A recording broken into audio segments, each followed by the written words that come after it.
Hola, muy buenas, aquí CreatesCarsM jodiéndose una vez más el día y hoy vamos a hablar de Deliver Us the Moon, que es un juego de ciencia ficción del 2020 que me ha gustado muchísimo. A mí como fan del género de la ciencia ficción, pues me ha parecido muy interesante, tanto en la historia que propone como sobre todo en la ambientación.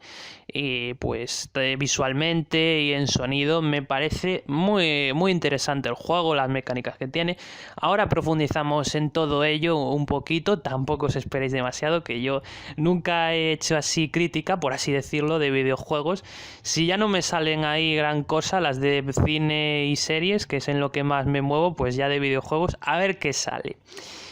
Voy a hacerlo sin spoilers porque creo que la historia, a ver, no es que sea la super mega historia que vaya a cambiar vuestras vidas con 50.000 giros de guión, pero bueno, está bien y creo que merece mucho la pena descubrirla por primera vez jugándolo. Y cuanto menos sepáis evidentemente del juego, pues mejor, porque más sorpresas os vais a llevar, aunque intentaré no desgranar demasiado en esta videocrítica. Dicho esto, vamos a empezar con lo que yo creo que es la base, el pilar del juego, que es la historia, el argumento. Como decía, no voy a hacer ningún tipo de spoiler ni nada, pero sí que voy a comentar que me gusta mucho y lo primero que se me acordó cuando estaba jugando era Az Astra, la película de Brad Pitt dirigida por James Gray. Tiene un poco ese tono porque es una aventura espacial que se supone que debería de tener un contexto épico porque es algo en plan salvar a la humanidad. Pero es al revés, es una película Ad Astra y el videojuego, es algo como más contenido, o sea que es más solitario, reflexivo, individual de lo que te puedes esperar de una historia de esas proporciones épicas.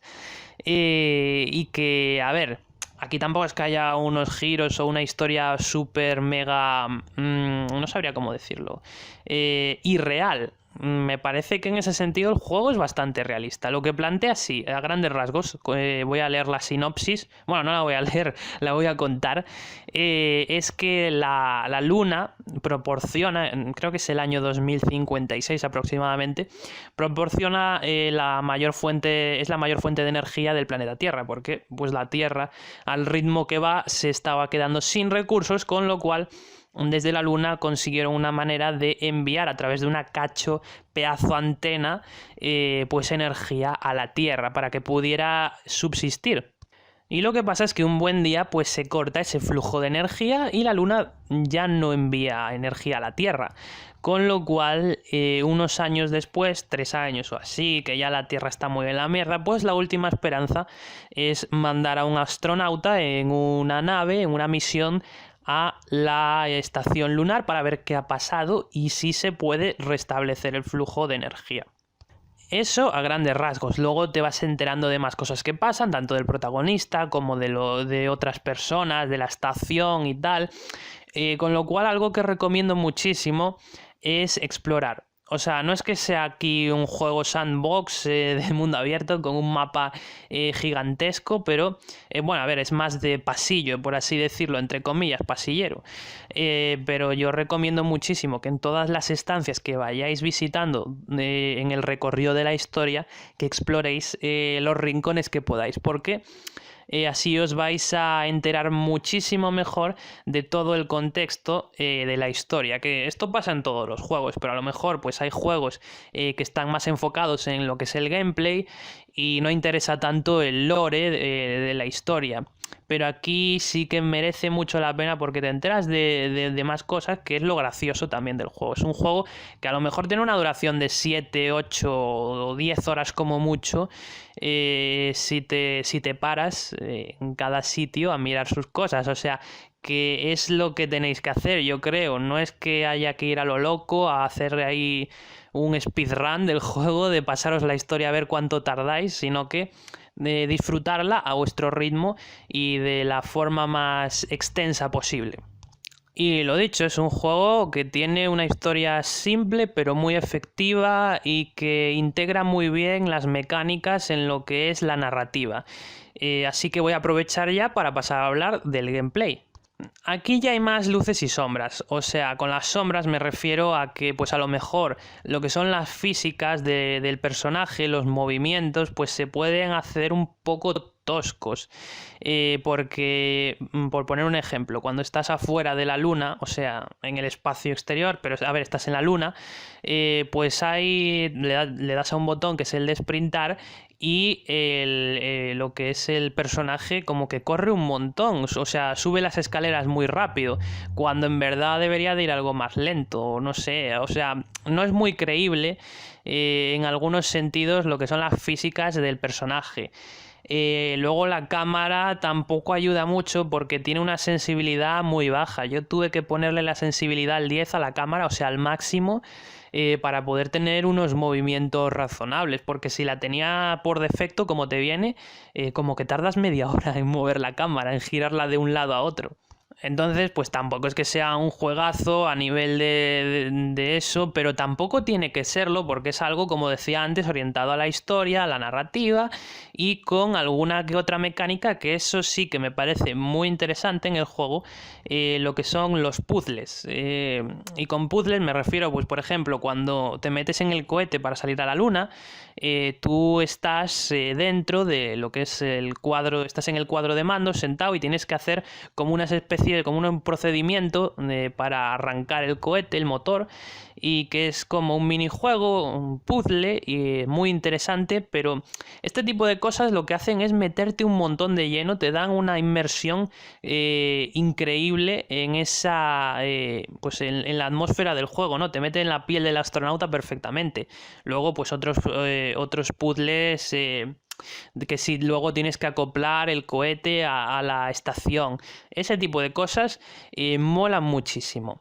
Y luego también tiene escenas de acción, por así decirlo, que son pues cuando hay algún tipo de imprevisto, que de repente tienes que hacer determinada cosa en un límite de tiempo, porque otro componente interesante del juego es el oxígeno. Al estar en el espacio, pues evidentemente cuando estás fuera, no estás dentro del cohete o de la estación, pues tienes tu bombona de oxígeno que tienes que jugar con ese tiempo, y eso le da tensión y también acción, mucho movimiento, y está muy entretenido en ese sentido.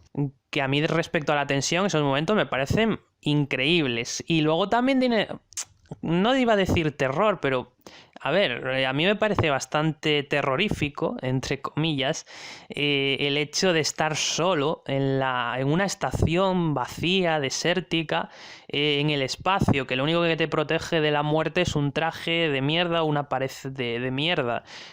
Con lo cual eso a mí me da un poquillo de pánico. Y también el juego en la música tiene ciertos momentos así que te incitan a ello. Y hablando de la música, que esto sería la tercera parte, así un poco de mi comentario, la música es flipante, o sea, cuando tiene que darlo todo, lo da todo y tiene unas composiciones maravillosas que ayudan a crear esa atmósfera que también se logra de una manera brillante a través de lo que es, bueno, no los gráficos, sino el diseño. Gráficos, bueno, esto creo que está hecho en Unreal Engine 4 y es un estudio menor, pequeñito, y tampoco se puede esperar gran cosa. Aún así está bastante bien de gráficos, he de decirlo, pero donde realmente me alucina es en el diseño. El diseño de la estación, del cohete, o sea, todo en general un poco me gusta mucho, porque ya os digo que yo como persona que le gusta la ciencia ficción, pues he visto pelis y eso, y aquí se logra esa inmersión a través de la música, de la historia y de el diseño ese, pues que todo funciona perfectamente y se disfruta mucho. Así que yo de verdad os recomiendo el juego. Para mí es de 9. A ver, siendo conscientes de lo que es. Si vosotros os esperáis que esto sea un GTA o yo qué sé, un juego sandbox aquí épico tal, pues no, es un juego pequeñito, de historia, pero que a los fans de la ciencia ficción seguro que os gusta mucho y creo que merece la pena probarlo para que sigan saliendo más títulos así. Así que nada, bueno, si os interesa, está en Game Pass por si os apetece. Ahora hay una oferta de Game Pass Ultimate, 3 meses, 1 euro, si no habéis nunca tenido Game Pass, con lo cual me parece muy, muy interesante para aprovechar. Así que espero que os haya gustado el vídeo, si es así dadle like y nos vemos en la próxima. Hasta entonces, adiós.